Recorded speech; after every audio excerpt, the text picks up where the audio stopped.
President Ferdinand R. Marcos Jr. has one paramount and overriding mission as the country's duly constituted authority to serve the Filipino people. Thus, never quitting is an option. Our Kenneth Paciente tells us why the president remains calm and laser-focused on his working agenda despite the tumult and the trials testing his presidency these days. Amid the noise of politics and the issues being thrown at him, President Ferdinand R. Marcos Jr. simply continues with his work. This was emphasized by the palace following calls from some groups for him to resign due to various issues, such as corruption allegations and the latest claims made by his older sister, Senator Amy Marcos. The palace stressed that the president is not the type to run away from problems. Kailangan pa po bang i-memorize ito? Lahat naman yata ng supporter ng Vice Presidente ang nais ay paalisin sa pwesto ang Pangulo. Bakit? Para pumalit ang Vice Presidente? So, option ba ito? The President is still working and keeps on working for the country. So, hindi po option sa administrasyon, sa Pangulo ang pagbibitiw.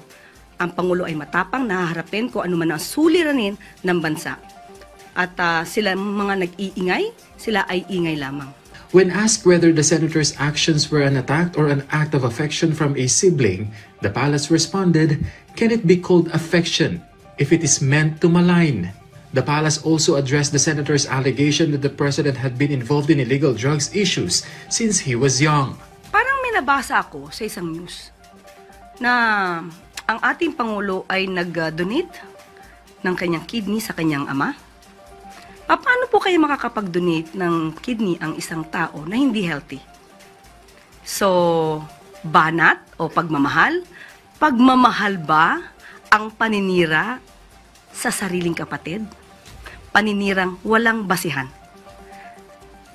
So, alam naman natin, muli uulitin ko, mas pinoprotektahan niya ang mga taong may issue about corruption, mas pinoprotektahan niya ang mga taong umamin na murderer, kaysa sa kapatid niya na nagsasagawa lamang ng pagpapaimbestiga para mawala, masugpo ang korupsyon sa bansa.